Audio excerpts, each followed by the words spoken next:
Hello everybody, in today's video I'm going to show you a wooden burr puzzle that I designed and Alphonse Aikmans built it for me. This one is called Moby Dick. Now if you don't know what Moby Dick is, it's a story about a whale, and it's a white whale in the ocean. And so anyways, it's sort of a theme puzzle, and what inspired me to make this puzzle is Stefan Baumager's camel ride. And you guys might remember this one I showed where there's actually a little wooden camel on the inside and you have to try to get him out. And this was a pretty tricky puzzle. This one here is also a pretty tricky puzzle. The woods that were used on this one is Paduk, which is the red ones, and then Wenge, which is the dark wood. And so it does have some limitations. Like you can swap some of these red ones for the brown ones and get a different level.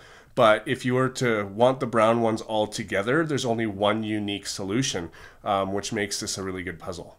Now, as far as the level goes for this, I tried to make it a higher level, but it's actually not too bad, and it's still a very challenging puzzle. It takes 14 movements to get the first piece out, and then 19 for the second piece, and then 8, 7, 5, 7, 4. So it is quite a tricky puzzle, and you do have to I don't know, fiddle around with it. There's a lot of, I've solved this a few times. There's a lot of, you can see the white in there, that's Moby. He's shaped like a whale, and I'll show you that in a little bit. But there are a lot of tricky moves on this. There are some paths that you can go down that lead you nowhere, and they're a bit far too, so you'd have to backtrack and stuff. So it's not an easy puzzle, and I really enjoy this one. So far, anybody that I've given this puzzle to try out has never been able to find past the first few moves. Right now, it's actually pretty easy because there's not a lot of humidity where I live right now because it's winter and stuff, and my puzzles are starting to dry up a bit, so they're becoming a little bit looser. As you can see, this one just wants to fall down. But it usually doesn't do that. Under proper humidity, which is about 50 to 60% humidity, this thing is a perfect fit. But anyways, I've never had somebody get past the second or third move. But I'm going to show you right now anyways, because I'm just going to show you some of it. So the first move is this, and then you can see all of this start moving down. Anyways, so you can see some more of the movements here. Oh, it's getting... This one here kind of goes like this, eh? It gets a bit loose, but that's totally fine because you can't take it out in any way. It actually... And you can't really put it back in reverse this way.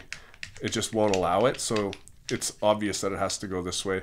I've never had a problem with anybody turning it or anything like that. But anyway, so I'm going to go ahead and disassemble this until the first piece is out, and then show you guys what it looks like then.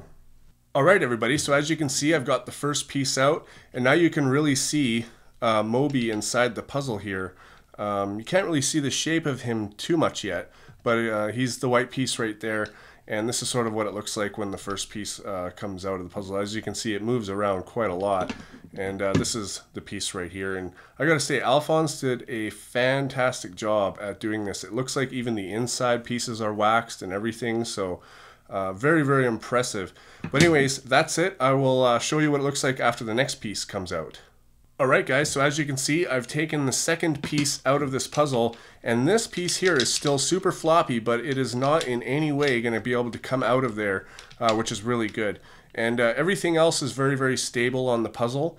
Very, very nice. The second set of movements for the 19 actually aren't quite as tricky as the first, but because there's more, it's still just as hard. But anyways... I was actually really surprised the first time I took this apart how stable it really is, aside from this piece right here that just cannot come out in any way though. But anyways, I'll show you all the pieces now. Alright everybody, I've got this thing completely disassembled now, and this is Moby. This is what we've been waiting to see. So this is the white whale that's on the inside, and it's sort of like he's got his fins and then his tail that goes up and then his big front part. I actually really like it. I think it does look a bit like a blocky cartoon whale.